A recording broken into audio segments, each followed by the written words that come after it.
Hello दोस्तों, बिहार समाचार में आप सभी का स्वागत है। दोस्तों, आज के इस वीडियो में बिहार के तमाम बड़ी खबरें जो आपके लिए जरूरी है उसे देखेंगे। तो फटाफट से आप सभी इस वीडियो को एक प्यारा लाइक जरूर कर दे और आप बिहार के किस जिले में रहते हैं साथ ही हमें नीचे कमेंट करके जरूर बताएं। साथ ही आपके मन में अगर कोई भी सवाल हो तो आप हमें नीचे कमेंट करके जरूर पूछें। आज की पहली खबर, अब 30 सितंबर को होगा बीपीएससी 67वीं पेटी एग्जाम। एक बार फिर आयोग ने बदली तारीख, 20 सितंबर को जारी होगा एडमिट कार्ड। जी हाँ, बिहार लोक सेवा आयोग ने अभ्यर्थियों की मांग एक बार फिर मानते हुए 67वीं प्रारंभिक परीक्षा की तिथि में एक बार फिर से बदलाव कर दिया है। अब यह परीक्षा 30 सितंबर यानी शुक्रवार को 12 बजे से 2 बजे तक एक ही पाली में आयोजित की जाएगी। वहीं इस परीक्षा के लिए एडमिट कार्ड 20 सितंबर को बीपीएससी की आधिकारिक वेबसाइट पर जारी कर दिया जाएगा। बता दें कि पहले इस परीक्षा का आयोजन 21 सितंबर यानी बुधवार को किया जाना था। दरअसल बीपीएससी और यूपीएससी के अभ्यर्थियों ने परीक्षा की तारीख को आगे बढ़ाने की मांग को लेकर जब गुरुवार को सीएम नीतीश कुमार दिल्ली से पटना लौट रहे थे, इसी दौरान अभ्यर्थियों ने उसके काफिले को रोक दिया था। अभ्यर्थियों ने उनसे बीपीएससी पीटी एग्जाम की तारीख आगे बढ़ाने की मांग की थी। छात्रों ने सीएम नीतीश कुमार को बताया कि 21 सितंबर को बीपीएससी परीक्षा होने जा रही है, उसी दौरान यूपीएससी मेंस का एग्जाम है। छात्र यूपीएससी और बीपीएससी दोनों की तैयारी कर रहे हैं, उन्हें परीक्षा देने में परेशानी हो सकती है। इसके बाद ऐसा माना जा रहा था कि परीक्षा तिथि में बदलाव हो सकता है। वहीं कल बीपीएससी ने परीक्षा तिथि में बदलाव की घोषणा कर दी है। अब यह परीक्षा 21 सितंबर की बजाय 30 सितंबर को आयोजित की जाएगी। बड़ी खबर में देखिए, बीपीएससी ने निकाले 208 पदों पर वैकेंसी। असिस्टेंट प्रोफेसर के पद पर निकली वैकेंसी, आज से करे अप्लाई। जी हाँ, बिहार लोक सेवा आयोग यानी बीपीएससी द्वारा असिस्टेंट प्रोफेसर के पदों पर भर्ती के लिए आवेदन आमंत्रित किए गए हैं। इस भर्ती प्रक्रिया के जरिए कुल 208 रिक्त पदों को भरा जाएगा। जारी नोटिफिकेशन के अनुसार असिस्टेंट प्रोफेसर की भर्ती कंप्यूटर साइंस इंजीनियरिंग के लिए होगी। बता दें कि इस भर्ती के लिए ऑनलाइन आवेदन 9 सितंबर से शुरू हो गई है। वहीं आवेदन करने की अंतिम तिथि 28 सितंबर 2022 से निर्धारित की गई है। इच्छुक और योग्य उम्मीदवार बीपीएससी की आधिकारिक वेबसाइट bpsc.bihar.nic.in पर जाकर आवेदन की प्रक्रिया को समय से पहले पूरा कर ले।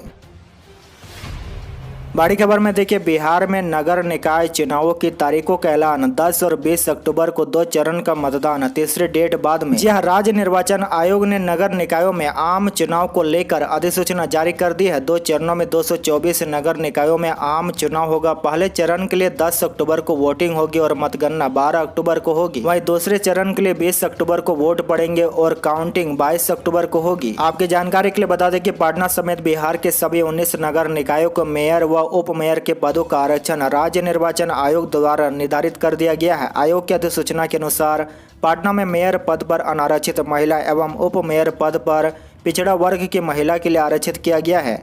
वहीं नगर परिषद और नगर पंचायत के मुख्य पार्षद व उप मुख्य पार्षद के आरक्षण का निर्धारण कर दिया गया है। बड़ी खबर, बिहार के 4 लाख छात्राओं के लिए खुशखबरी। अक्टूबर के अंत तक खाते में आएंगे 25,000 रुपये। जी हाँ, इंटर पास छात्राओं के लिए खुशखबरी है। उन्हें मिलने वाले प्रोत्साहन राशि यानी कि 25,000 रुपये अक्टूबर के अंत तक उनके अकाउंट में ट्रांसफर कर दिया जाएगा। 2022 में आर्ट्स, कॉमर्स और साइंस संकाय में कुल 5,25,877 छात्राएं सफल हुई है। मुख्यमंत्री कन्या प्रोत्साहन योजना के तहत इंटरमीडिएट पास ऐसे छात्राओं को प्रोत्साहन राशि दी जाती है जिनकी शादी नहीं हुई हो। इस साल करीब 4 लाख से ज्यादा छात्राओं को यह राशि दी जाएगी। बड़ी खबर, मोक्षधाम गया में 17 दिवसीय प्रतिपक्ष मेला शुरू। जी हाँ, पुनपुन नदी अथवा गोदावरी सरोवर में पिंडदान के साथ भाद्रपद शुक्ल पक्ष चतुर्दशी तिथि यानी शुक्रवार से 17 दिवसीय प्रतिपक्ष महासंगम की शुरुआत हो गई है। आपकी जानकारी के लिए बता दें कि गया में 17 दिवसीय के अलावा 1 दिवसीय, 3 दिवसीय, 5 दिवसीय पिंडदान का विधान है। गौरतलब है कि यहाँ पहले 365 पिंड वेदियों, सरोवर व दर्शनीय स्थल थे। समय के साथ कई पिंड वेदियां व सरोवर विलुप्त हो गए। आज महज 54 पिंड वेदियां व सरोवर बचे हैं जहां पिंडदान व तर्पण होता है। 17 दिवसीय पिंड के लिए आए श्रद्धालु हर दिन अलग अलग पिंड वेदी व सरोवर में अपने पितरों की मोक्ष कामना को लेकर पिंडदान व तर्पण करते हैं। बड़ी खबर, नेपाल में भारी बारिश से सूबे के 12 जिलों में अलर्ट। जी हां, नेपाल में भारी बारिश के बाद बिहार के 12 जिलों में खास अलर्ट है। इन जिलों में नदियों की निगरानी बढ़ा दी गई है। खासकर नदियों में उफान और कटाव की संभावनाओं को देखते हुए राज्य सरकार ने 12 जिलों में नदियों पर निगरानी बढ़ाई है। विभाग ने नदियों की निगरानी बढ़ाने के लिए संवेदनशील स्थलों की पहचान की है। इसके लिए जिन 12 जिलों का चयन किया गया है उनमें बक्सर, दरभंगा, गोपालगंज, खगड़िया, मधुबनी, सहरसा, समस्तीपुर, सारण, शिवहर, सीतामढ़ी, सुपौल और वैशाली शामिल है। पिछले साल नदियों का जलस्तर 117 स्थानों पर मापा जा रहा था। अब 145 स्थानों पर जलस्तर की मॉनिटरिंग हो रही है। बड़ी खबर देखिए, बिहार में 2 दिन छिटपुट बारिश के बाद फिर से झमाझम बारिश की आशंका। जी हाँ, मौसम विज्ञान केंद्र पटना के अनुसार अभी मानसून ट्रफ जैसलमेर, भोपाल, गोंदिया, कंगलमपट्टम होते हुए पश्चिम बंगाल में बने निम्न दबाव के क्षेत्र से होकर गुजर रही है। इनके प्रभाव से राज्य भर में आंशिक बारिश की गतिविधियां रहेगी, लेकिन 2 दिन बाद झमाझम बारिश के आसार है। 12 सितंबर के बाद बिहार के 3 जिलों में भारी बारिश का अलर्ट है। इन जिलों में जमुई, भागलपुर और बांका शामिल है। बड़ी खबर, बिहार में भाजपा का बड़ा बदलाव। भूपेंद्र यादव की जगह महाराष्ट्र के विनोद तावड़े बने राज्य प्रभारी। जी हाँ, विनोद तावड़े बिहार भाजपा के नए प्रभारी बनाए गए हैं। भूपेंद्र यादव के केंद्रीय मंत्री बनने के बाद बिहार भाजपा प्रभारी का पद एक तरह से रिक्त था। भाजपा का बिहार की सत्ता से बाहर होने के बाद तथा इसी माह सीमांचल से गृह मंत्री अमित शाह द्वारा लोकसभा चुनाव 2024 का बिहार में शंखनाद करने के पूर्व विनोद तावड़े को प्रभारी बनाया जाना महत्वपूर्ण है। बड़ी खबर देखिए, विपक्षी पीएम फैसलाबाद में फिलहाल ममता देगी नीतीश का साथ। जी हाँ, मिशन 2024 के तहत मुख्यमंत्री नीतीश कुमार ने विपक्षी एकजुटता का जो प्रयास किया है, उस मुहिम में ममता बनर्जी भी नीतीश के साथ आ गई है। विपक्ष की तरफ से 2024 में पीएम पद का उम्मीदवार कौन होगा, फिलहाल इस पर तो कोई चर्चा नहीं हो, लेकिन ममता बनर्जी ने ऐलान कर दिया है कि वह 2024 में विपक्षी एकजुटता की पक्षधर है। ममता बनर्जी ने कोलकाता में ऐलान करते हुए कहा कि एक तरफ भारतीय जनता पार्टी खड़ी है तो दूसरी तरफ हम सभी विपक्षी दल एक साथ खड़े होंगे। बीजेपी के 300 सीटों का अहंकार 2024 में टूट जाएगा।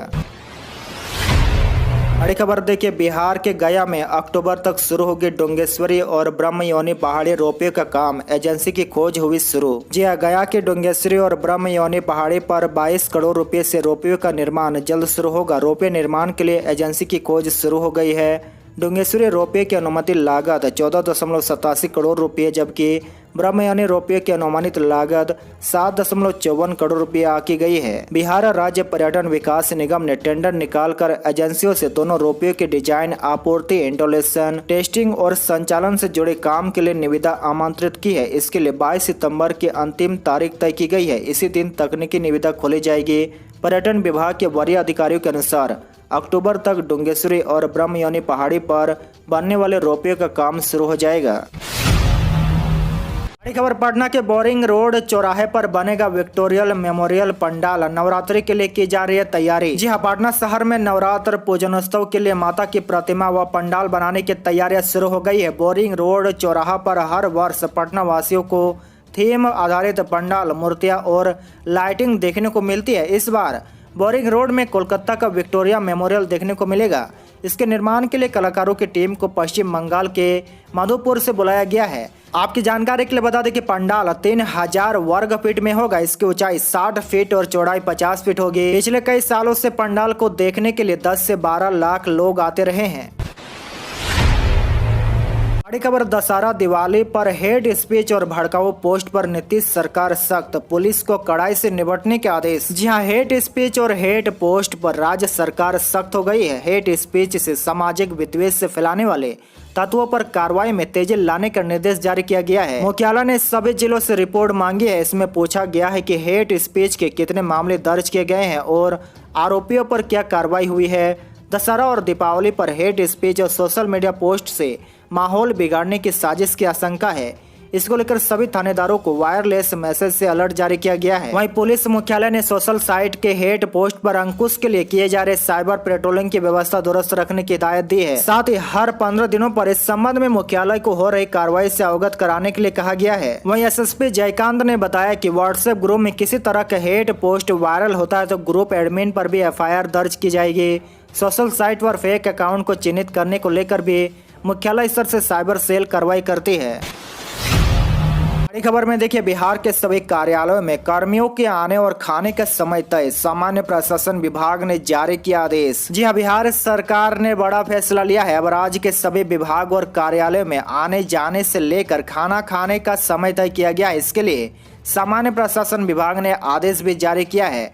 अब कोई भी कर्मचारी समय से पहले ऑफिस से बाहर नहीं जा पाएंगे। जानकारी के अनुसार जिन कार्यालय और विभागों में सप्ताह में 5 दिन काम करने का प्रावधान है, उसमें कर्मचारियों को 9:30 बजे आना होगा, वहीं शाम 6 बजे जाने का समय निर्धारित किया गया है। वहीं महिलाएं 1 घंटे पहले यानी 5 बजे जाने का समय निर्धारित होगा। इस कार्य अवधि के दौरान दोपहर 1 से 2 बजे तक लंच का समय होगा। वहीं जिन कार्यालय में सप्ताह में 6 दिन काम करने का प्रावधान है, वहां पर कर्मचारियों को सुबह 10 बजे से शाम 5 बजे तक काम करने का समय रहेगा। इस कार्य अवधि में दोपहर 1:30 से 2 बजे तक भोजन अवकाश का समय होगा।